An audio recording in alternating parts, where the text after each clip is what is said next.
The full story of the Ottoman Empire, from Beylik to empire. The story of the Ottoman Empire is not just a Turkish story, but a world story. For over 600 years, it was a colossus that straddled Europe, Asia, and Africa, a center of power, culture, and faith that shaped the modern world. By the late 13th century, the Middle East was in flux. The mighty Byzantine Empire, the Eastern Roman Empire, was a shadow of its former self, crumbling from within.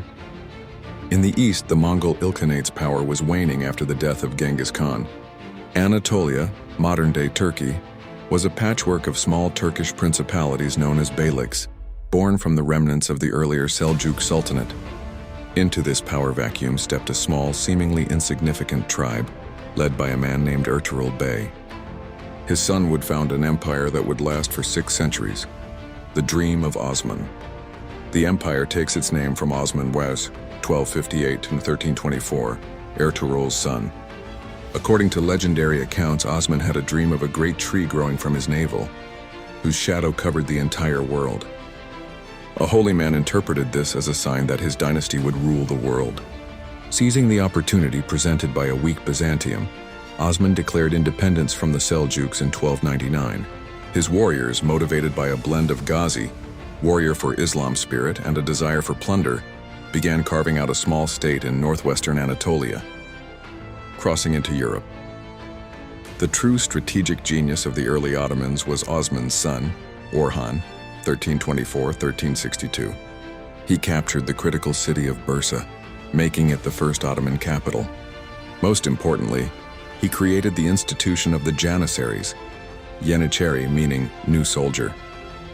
This was an elite infantry corps composed of young Christian boys conscripted through the Devshirme system, converted to Islam, and trained to be utterly loyal only to the Sultan.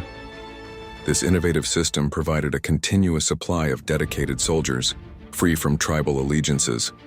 Orhan's son Murad I, 1360-1389, made the fateful move across the Dardanelles into Europe, defeating a Serbian coalition at the Battle of Kosovo in 1389, though he was assassinated at the end of the battle. The Ottomans were now a permanent power in the Balkans. The interregnum and recovery Bayezid of 1389-1402, known as the Thunderbolt, expanded rapidly. He laid siege to Constantinople for the first time and crushed a massive European crusader army at the Battle of Nicopolis, 1396. His ambition, however, attracted the attention of a far greater power from the east, the Turco-Mongol warlord Timur, Tamerlane. At the Battle of Ankara in 1402, Timur crushed Bayezid's army and took the Sultan prisoner, humiliating him in a cage. The Ottoman state was shattered into pieces by Bayezid's sons in a bloody civil war. Miraculously, the empire was put back together by Mehmed I, and most notably Murad II, 1421-1451. Murad II consolidated power, defeated another crusade at the Battle of Varna, 1444, and laid the groundwork for the empire's most defining moment. The conquest that shook the world in 1451, a young, brilliant, and ambitious sultan ascended the throne, Mehmed II, 1451-1481, later known as Fatih, the Conqueror. His life's goal was clear: capture Constantinople. On May 29, 1453, after a 53-day siege employing massive cannons designed by a Hungarian engineer named Orban, his forces breached the ancient Theodosian walls. The last Byzantine emperor, Constantine X, died fighting on the walls. Mehmed entered the city, declared it his new capital, Istanbul, and transformed the great church of Hagia Sophia into a mosque. The millennium-old Roman Empire was finally extinguished. Europe was stunned. The Ottoman Empire had arrived as a world power. Selim I, the Grim, 1512-1520, a ferocious ruler who focused on the east. He defeated the Safavid Persians at Chaldiran, 1514, securing the eastern border, and then conquered the Mamluk Sultanate, taking control of Egypt, the Hejaz, with the holy cities of Mecca and Medina, and much of the North African coast. Overnight, the Ottomans became the leaders of the Islamic world, with the Sultan now also holding the title of Caliph. Suleiman the Magnificent, 1520-1566. The empire reached its absolute peak under Suleiman, Kanuni, the lawgiver in Turkey. He was a true Renaissance prince, a formidable military leader, an effective administrator, and a patron of the arts. He captured Belgrade, 1521, crushed the Kingdom of Hungary at Mohacs, 1526, and laid siege to Vienna in 1529, though he failed to take it. His navy, under the legendary Admiral Barbarossa, dominated the Mediterranean law and culture. Suleiman completely overhauled the Ottoman legal system, earning his title lawgiver. His chief architect, Mimar Sinan, defined the iconic Istanbul skyline with masterpieces like the Süleymaniye Mosque. His life was also marked by a famous romance with his harem sultan, Roxolana, a slave who became his powerful wife. Upon Suleiman's death in 1566 during a campaign in Hungary, the Ottoman Empire was the most powerful state on earth, stretching from Vienna's gates to the Persian Gulf and from Crimea to Yemen. The changing of the guard. The death of Suleiman marked a turning point. The era of legendary warrior sultans leading from the front largely ended. Sultans became more secluded in the palace's luxury and intrigue, a period often called the Sultanate of Women, where the Queen Mother, Valide Sultan, and wives held immense influence behind the throne. The empire did not collapse, it changed.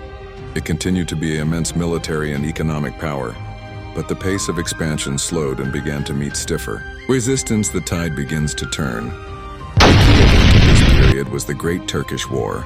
A massive Ottoman army marched on Vienna for a second time in 1683. The siege was broken by a surprise attack from a Polish-German relief force, led by the Polish King John III Sobieski. This was a catastrophic defeat.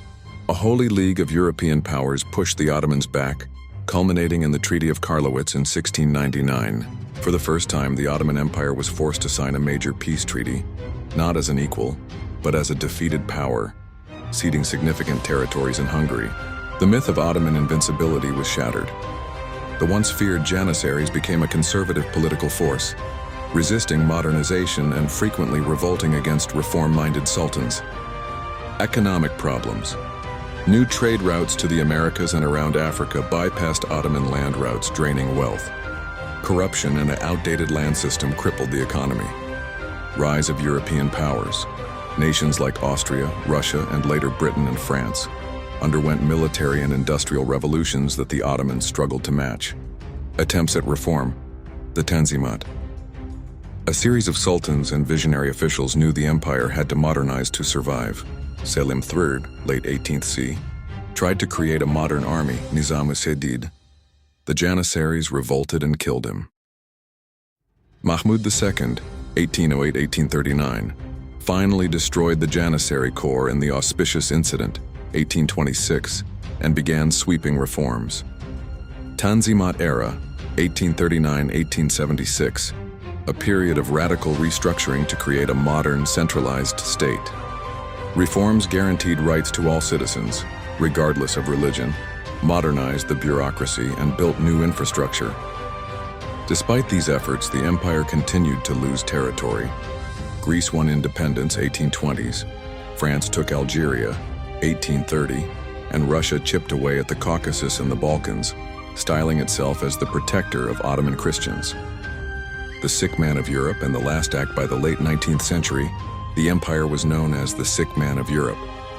The reform movement culminated in the brief First Constitutional Era, 1876-1878. Sultan Abdulhamid II suspended the constitution and ruled autocratically for 30 years, focusing on pan-Islamism to hold the empire together. In 1908, the Young Turk Revolution forced the restoration of the constitution. This group of modernizing nationalist officers effectively took control of the government. The final betrayal in World War I dragged into World War I on the side of Germany and the Austro-Hungarian Empire.